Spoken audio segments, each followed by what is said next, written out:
delu sil du mën nga dara ne jarul xas mën a dem a taxade mooy te dogo ji woto yi tas wax di nga ko déggee jàppe ko noonu ma komp nga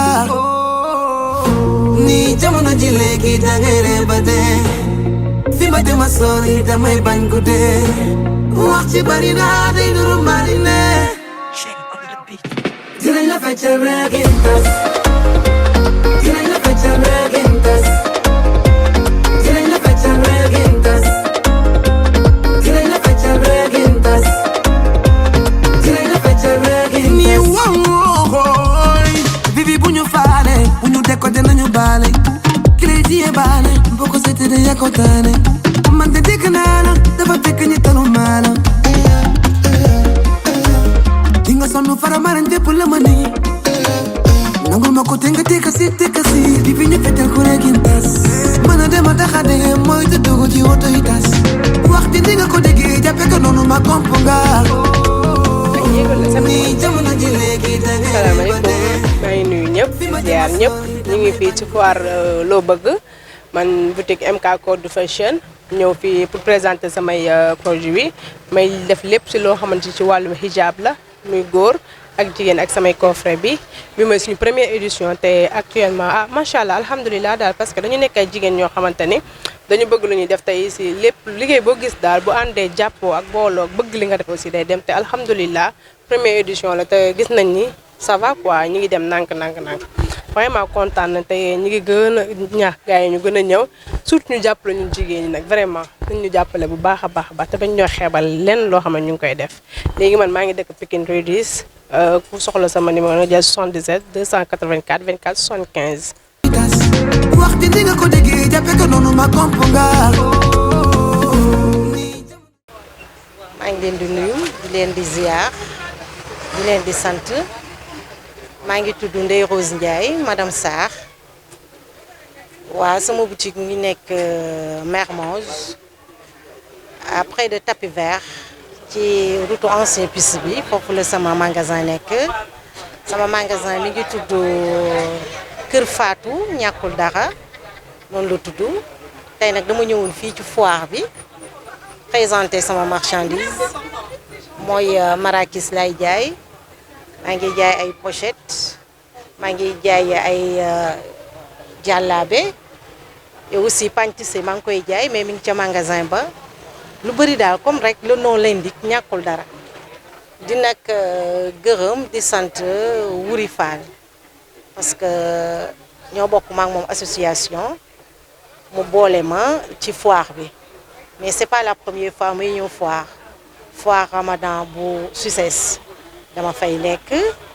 mais tey moom li ma gis fii moom alhamdulilah parce que xam naa ci yeneen nit am naa ci yeneen contact yoo xam ne ni ay nit ñu baax lañu moom it présenté na ma ñeneen ñoo xam ne nii ñëw nañ fii ay nitam yoo xam ne ñi ngi dëkk ci quartier bi ay autorités aussi yu fi ñëw daal di ñëw visiter macha allah daal ñu ñaan yàlla rek comme ni ñu commencé par bisimilahi rahmaani rahim ñu yeggalee ko ak alhamdulilahi rabbil alamin te it bu déwénee aussi ñu am lu kawe suñu jortu lu ëpp ñëw tey jii ci foire bi ñu di ko def foire tabaski di def chaque 3 mois ñu def suñu foire yàlla am na ko mën na ko yal na ko yàlla def kontaan nañu trop wax sa dëgg yàlla parce que initiative bi mu def moom soxna Wuri vraiment initiative bu baax la bu rafet la jërë ngeen jëf yéen tamit. waa sama numéro mooy 78 458 07 37 boobu mooy WhatsApp bi beneen bi 519 77 519 70 99. fi ma jëma sori damay bañ guddee wax dëgg bañu maale dinañ la feccal reegin tas dinañ la feccal reegin tas dinañ la feccal reegin tas. asalaamaaleykum man la Rokhaya Diop di représenter nag 4 structures fii ñu boole pour foire bi donc ñun ñi ngi yëngu ci couture ak ci cuub yi ak ci chemise góor yi ñi ngi ci robe xale yi nii ngeen gis sama ginnaaw tu vois ñi ngi ci parfum yi ñi ngi ci savon yi ñi ngi ci cuub yi aussi voilà. Sinon en dehors de ça yore nañu aussi poissonnerie mais loolu moom mënuñu ko indi ci foire bi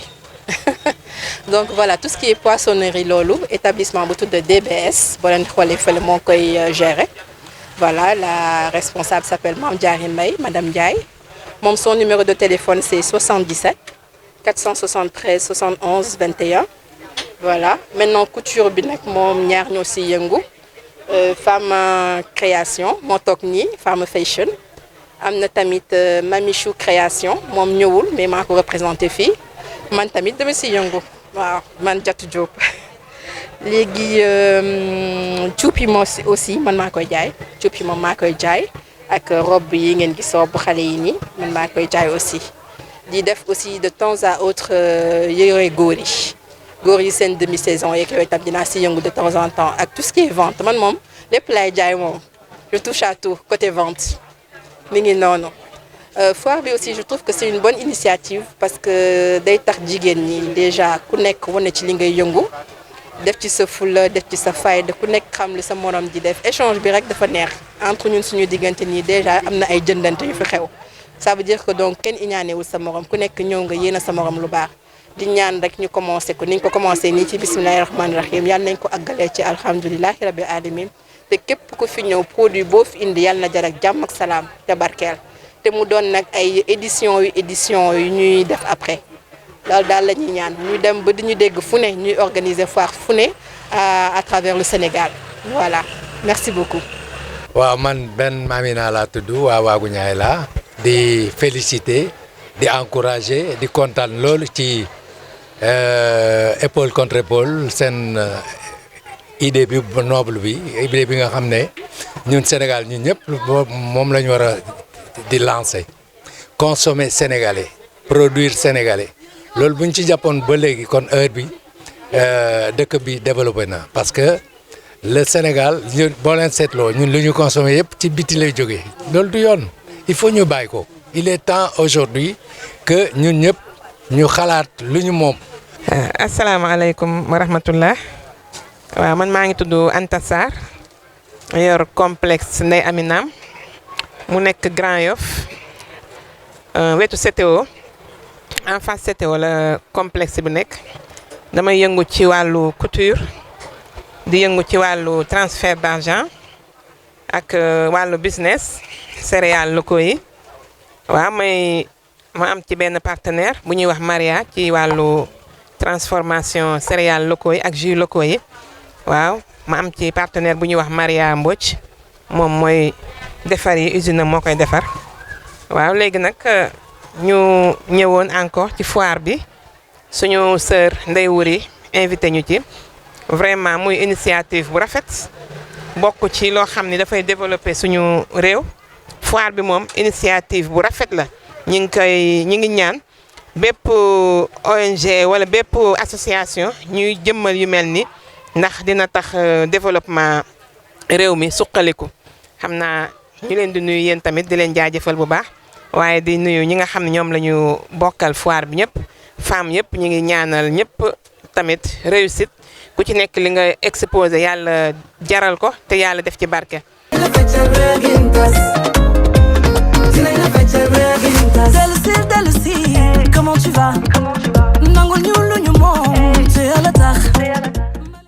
salaamaaleykum maa ngi nuyu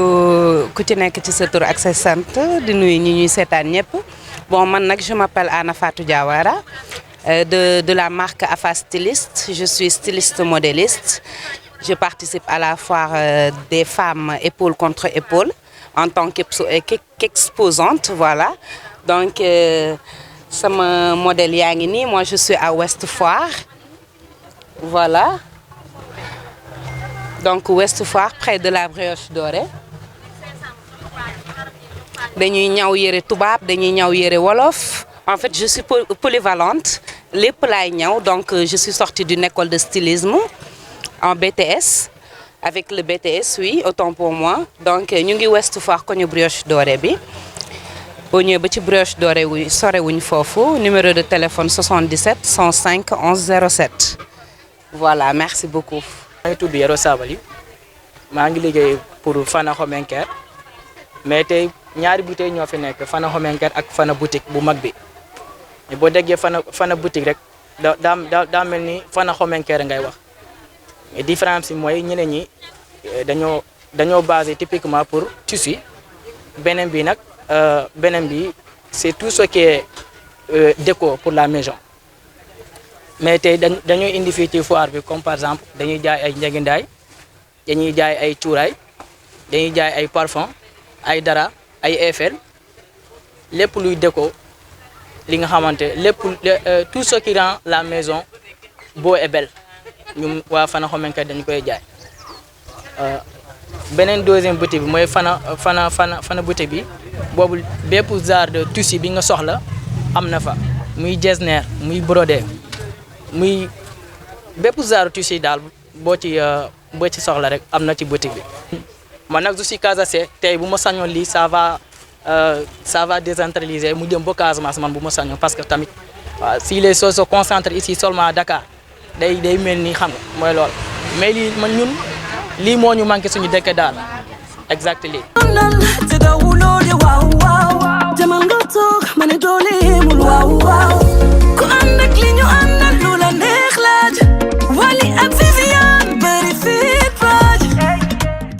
waaw auzu billaahi mina seytaani rajiim bismillaahi rahmaani rahiim maa ngi leen di nuyu maa ngi tudd Adji Sabel Ba man ci laay yëngu ci séduction lañ dokkoor diggante soutien slip nuisette lépp luy jigéen daal cuuraay yëpp daal ay astuce de femme yoo xam ni koor gee tax mënuñ cee yegg mais macha allah sama place tamit mi ngi nekk en face Gaspard Camara amitié 2 en face Gaspard Camara fa la sama place nekk ku ma soxla foofu nga may fekk. sama numéro téléphone 77 la 632 25 79 tey nag dañoo ñëw fii ci foire bi pour daje fekk sunu mbokku jigéen ñi échange la daal xamante ba pare jokkoo xamante li ñuy jaay échange comme ni ma la ko waxee rek gën a jaay gën a xamante gën a jàppalante moo tax je trouve que tamit c'est une très bonne initiative macha allah ñi ngi dinañ première édition la mais ñi ngi ñaan mu nekk ay édition dem ba international yàlla mën na ko yàlla def kontaan tamit ci organisation bi vraiment madame Ndoye yombalal nañ ñu ko ak ay collaborateur am amuñu fi benn problème sonn na ñu tamit ci dara yombalal nañu ko ba mu baax daal ñu ngi ciy gis suñu bopp macha allah. asalaamaaleykum maa ngi leen di nuyu di leen sant maa ngi tudd Ardo Sow PDG Ndindy Coiffure marché HLM en face après King Makeup centre commercial King Makeup foofu la sama place nekk. sama numéro de téléphone 77 472 47 56 damay def pédicure manicure pose ongle cils lépp laay def daal lépp lu coiffeur di def rek dama koy def et puis damay jaay ay perruques et tout ah oui ñu koy tuuti waaw yëpp dama koy jaay place bi mi ngi nekk marché HLM en face Fana boutique bi produit yi may jaay nag ñooyu nii tey dama ñëwoon ci foire bi pour di wane samay produits waaye foire bi nag franchement depuis ce matin lañ ko commencé mais neex na trop parce que affaire yi mi ngi dem affaire yi mi ngi dox prix gi tamit ñi ngi dox parce que indi ma fi woon lii kese waaw. waaw ku ma bëgg a jot 77 472 47 56 boobu mooy sama numéro téléphone 24 heures sur 24 disponible la ba ma woowee nag may jot. yaa ngi sotti ci glace. seragaluma loolu. ni jamono ji léegi dangay ba dee. asalaamaaleykum maa ngi tudd Marème Diop madame Sène man nag sama boutique moo ngi marché HLM centre commercial Serigne Bara bitiku Adja Khady Sarr sopp na bi ci kaw la nekk daal mooy centre bu orange bi foofu laa nekk te damay jaay ay brodé di jaay ay pire di jaay mbassin riche jesner marakis waxi itaguette val brodé autriche ay dàll sac lépp laay jaay. ñun ñu ngi jógee Wakaam si Afdal GIE Afdal réseau Afdal moo ëmb GIE dooleel jigéen moo defar lii céréale bi ak coco jinjeer ak coco olé zi madd ak gerte suukar madda ak mango lépp ci biir waaye ñëw si foire bi nag niñ ko gisee foire bi nag macha allah mu ngi jaar yoon de sant yàlla bu baax di sant kii organiser foire bi tamit madame Ndoye yaatal na affaire bi ñu ngi ñaan yàlla rek ñu commencé si bisimilahi rahmaani rahim ñu àggale ko si alhamdulilahi rabbil alamin ñu soxla ñu ngi dëkk Wakaam Sinthiou numéro téléphone 77 611 86 12 madame Anne Hawa Dia. wax dëgg bañu maale dinañ la feccal reggae tas dinañ la feccal reggae tas dinañ la feccal reggae tas. Je me présente madame Diallo Coumba Gueye dëkk Waagu Ñaay villa 330 wax dëgg yàlla kontaan loolu nag ci exposition bi parce que bi ma ko visité gis naa fi lu am solo loo xam ne dina jëm ci kër jëm ci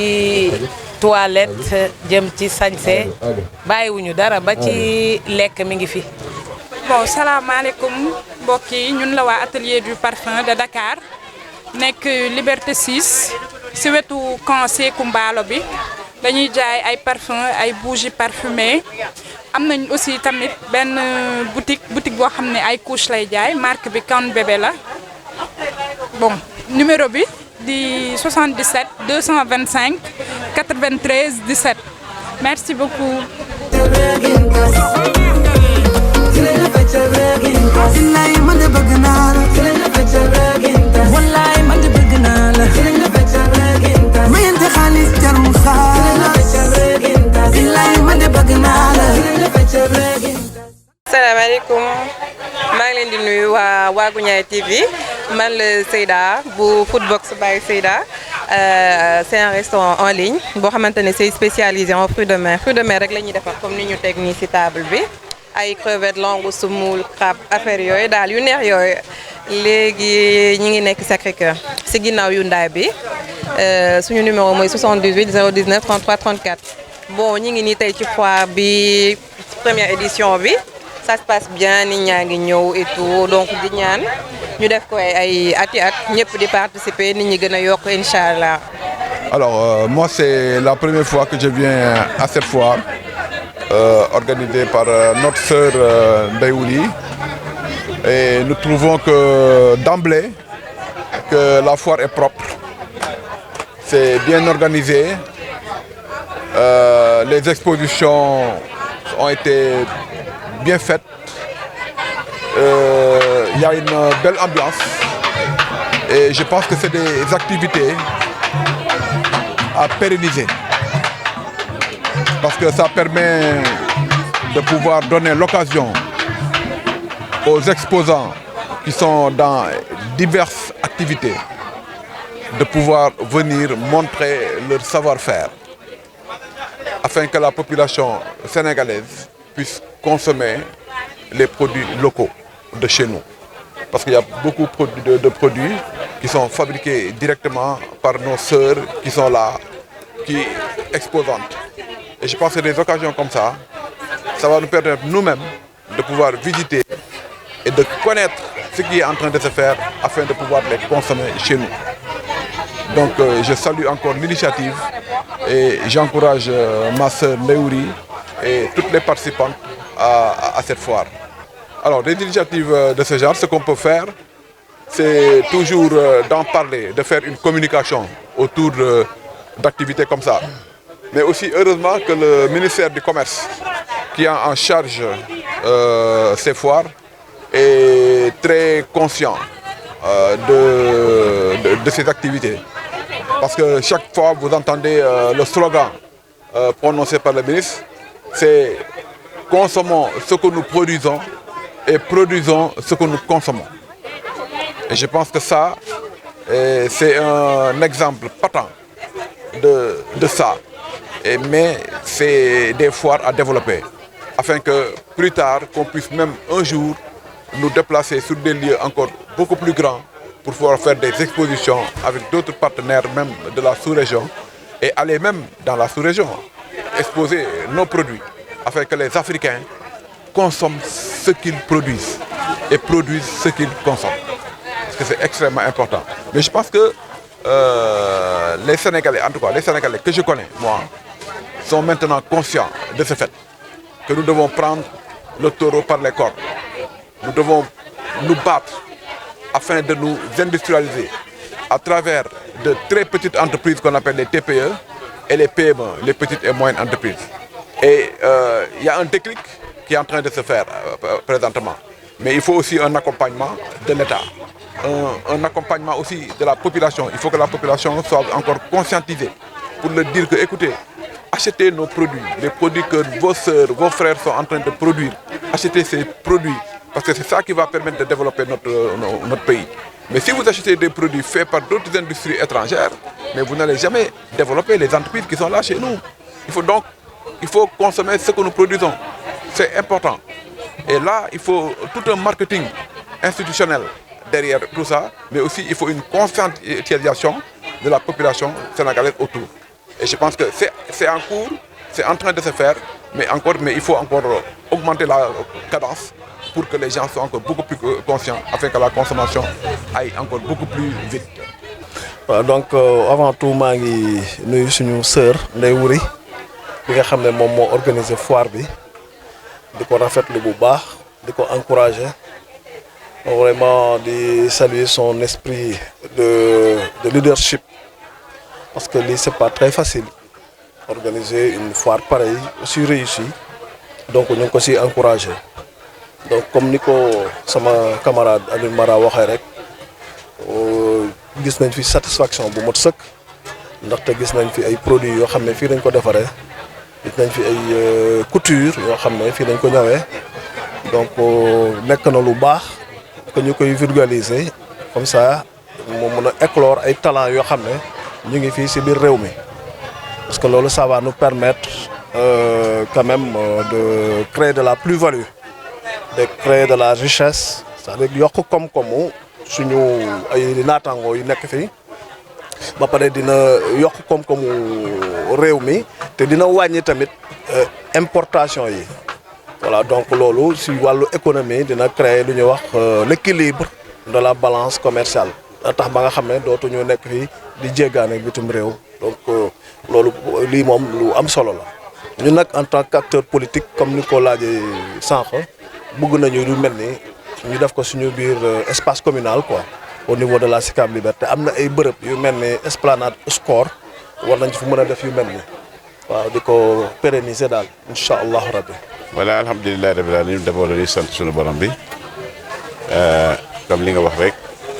Mamadou Mbengue je suis le directeur de l'école Assalam mais je suis aussi adjoint de monsieur Djibril Wade maire de la commune de Biscuiterie donc moo fi ñëwee damay wax ni ñëw naa fii pour plusieurs casquettes. Moi, d'abord, je suis acteur de développement parce que j'ai une école qui est implantée au cœur de Biscuiterie. Donc, les plans qui sont le développement, les Biscuiterie, sunu loxo mi ci biir loolu moo tax ñu ñëw accompagner sunu jigéen ñu baax ñi di leen sant di leen ñaanal yàlla surtout jox nuyoo beeg sant bi Adja Ndeye Wuri mais di rafetlu surtout initiative bi au nom du maire Mohamed Djibril Wade nga xam ne moom tamit c'est un acteur de développement moom liggéey rek la xam donc bu doon sagooma tey Biscuiterie ñëpp muy jeune muy mag muy ndaw ñëpp taxaw pour le développement de Biscuiterie pour le développement de Biscuiterie nag pour mu avancer il faudrait que ñëpp def ci seen loxo loolu moo tax l'initiative est à saluer parce que tey boo déggee femmes des Sicap boo déggee femmes de la banlieue surtout et des jeunes ils sont assez outillés ba nga xam ni wax dëgg tey bu ñu wootee ci jongante ci wàllu développement kenn du leen ci raw kon nag initiative bi bu ñu ko jëlee indi leen que nag tey jigéen Biscuiterie te mu fekkoon seen maire yéene mooy loolu parce que ku ne gis na keroog li mu def ñu mettre en place association des femmes mouvement des femmes Biscuiterie ñoo xam ni tey du coloration politique benn bokk ci dafa demander femmes Biscuiterie yëpp ñoo ànd nekk benn joxante loxo kon nag Adja Ndeye Wuri bu ñëwee indi initiative mel nii pour Biscuiterie duñ def loolu encourager leen te itam te di leen si ñaanal te di itam wax leen dañ leen di ils ont notre soutien vraiment di ñaan yàlla barkeel c'est une première mais ñu ñaan yàlla itam yeneen foire mais ñu aussi ñu lancer un appel à la population de Biscuiterie ñu ñëw lii téel ko seen bopp parce que seen biir la daal. waaw appréciation boobu dama koy rafetlu parce que wolof dafa ni nit ki wala ngay maanaam nag nit ki neex jàppale mooy ki nga xam ni fekk nga ko moom mu jël initiative ba pare donc quand l'initiative ju jógee si kaw si suuf jëm si kaw day am sawarte pour que maintenant les acteurs wala comme li nga wax la mairie ñëw accompagner donc ñuy rafetlu initiative fi mu jógee ni mu jógee si kaw si suuf itoo war a jëm si kaw kon nag duñ def lu dul wax dëgg rafetlu ko te ni vraiment encore une fois dafa entrer dans la politique de la mairie ñoo ngi koy doog a mettre en place. Il y a les commissions qui sont en train de travailler et je pense que on va vers vraiment que mairie bi lëkkaloo ak population bi pour développer ces genres de projets.